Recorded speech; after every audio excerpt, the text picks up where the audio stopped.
August 5th, 1962, Princess Margaret finally pulled down the Union Jack after more than 300 years of British rule in Jamaica. The soundtrack to this newfound freedom was the first truly Jamaican music, the newly invented ska.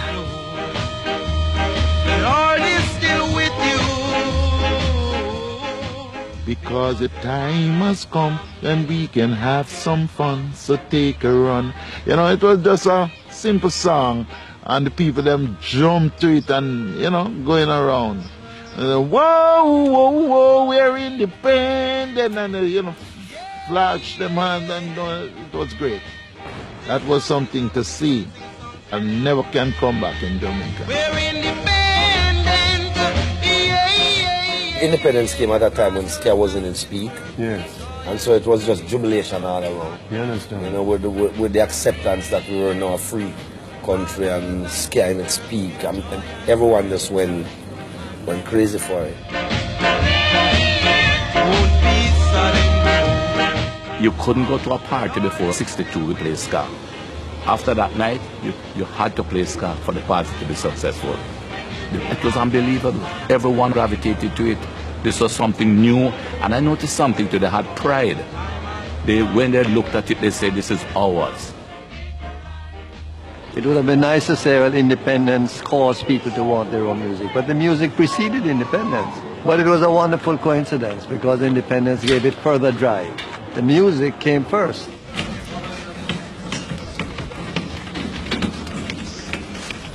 The story of modern Jamaican music starts in the early 1950s in the poorer areas of downtown Kingston with the emergence of a uniquely Jamaican phenomenon, still at the heart of the music 50 years later, the sound system.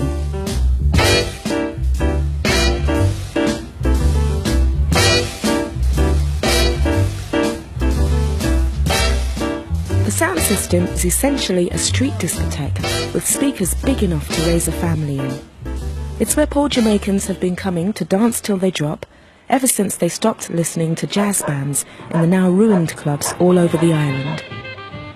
You had sound system before recording. You have first it started, the Jamaica music started off with orchestra dance.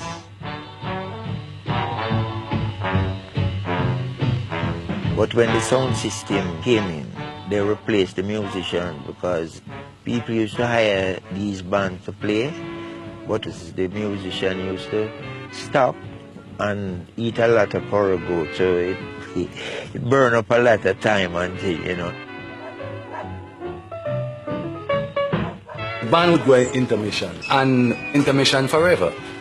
So the people had to get fed up of this no dance within the dance. So in the intermission, they made a mistake. They agreed that the first sound system should play in the intermission. That was the end of them. I never turned back. It was all about rhythm and blues.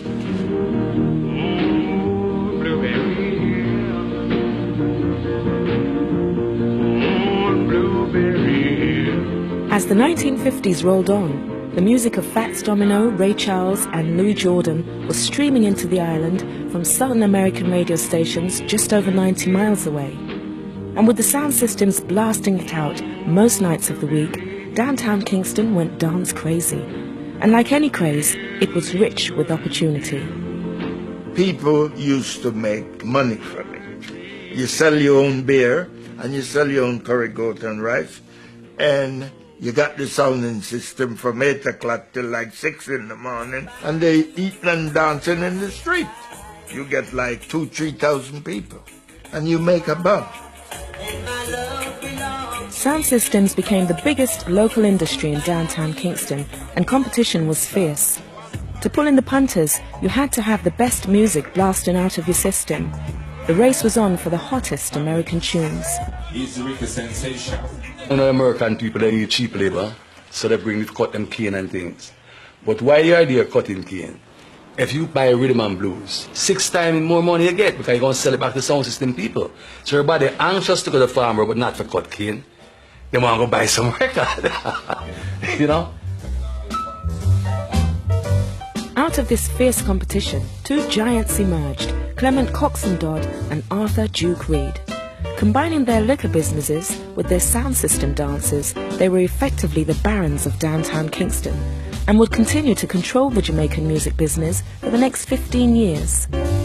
They could run the country those days because people, anywhere the sound string up, you have the crowd of people there before. They used to play in competition. It come in now like Joe Fraser and Holly.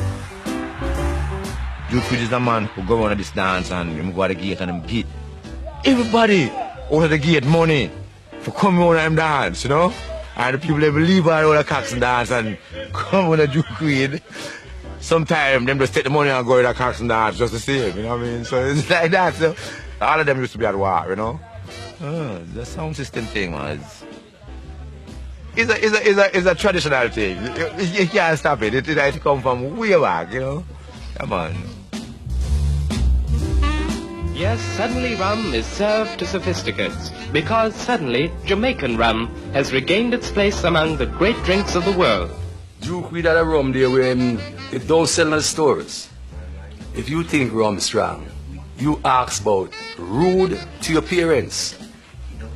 When you show what you know what happening, guess. Show chasing it, what do you think happened? Smoke. The smoke, vapors thing, right? And that is what the brother might drink. Like they have cocaine now, that was for them cocaine. So after Duke Reed, give them 2 drinks of root to your parents and send them go cocks and dance. The dance done. People are jump fence to get out the fast.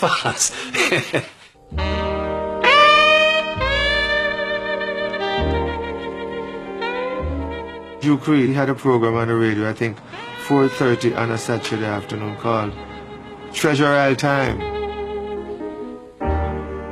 They would advertise the liquor business and then he would, on those programs, they would play newly made Jamaican records. To drink some more, but when I look at the clock, it was 3:45. To promote their sound systems, Reed and his competitors had turned to record producing by the end of the 50s, but not as we know it today. They had no intention of selling records to anyone else. They brought jazz musicians down from the tourist hotels to play Jamaican versions of American R&B, and then they just made one copy of each record to play on their sound system and achieve the much prized exclusive. We start imitating the rhythm and blues songs like say Smiley Lewis or Professor Longear or Louis Jordan, and you know those kind of beats. We tried to imitate it. It didn't turn out that way, so we decided to keep this as our own type. That's how that can come in.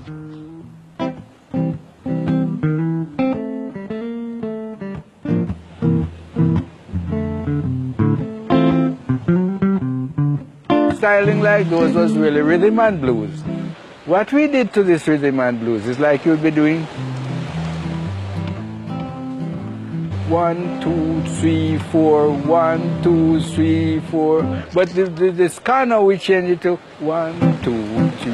And then it's more 2, 4, 2, 4 instead of 1.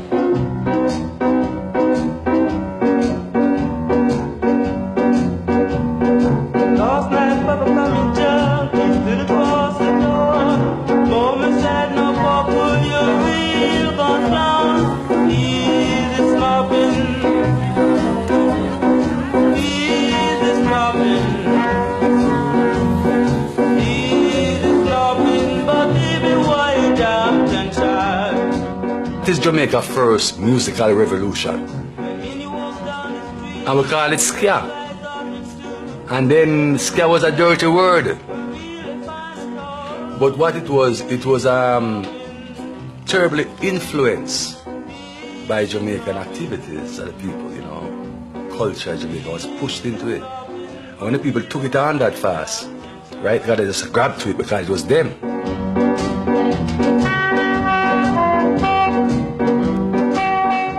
This is the way of life of the lower class people. We haven't got anything else. What else we have? I mean, the middle class or the upper class can buy a ticket and go to Miami or somewhere like that. That's all you have. You don't know anything else. You would not find the creative force that comes out of the inner city in the residential areas in Jamaica, because they are more settled into a pattern, into a tradition. And there's a social divide and a cultural divide. We live in two countries. When ska was popular downtown, it had no popularity uptown. In 1960, much of uptown Jamaica still preferred American music, and many of the jazz musicians who had invented ska were making a living playing the tourist resorts of the North Coast.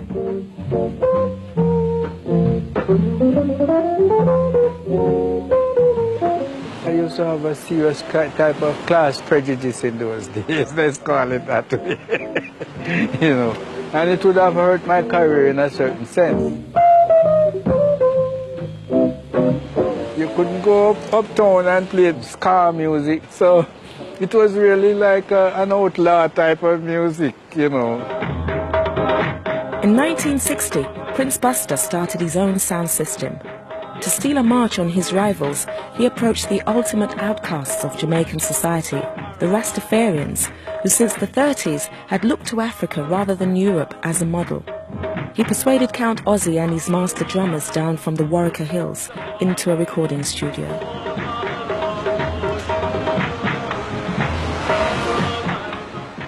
In those days, if you say it's a Rasta, all they have is black for, you know. And when I make Carolina, that give the Rasta, whole Rasta speak. Because now, them, it was not the music world, them could play upon sound system. And if you play upon sound system on the island, everybody go and hear you.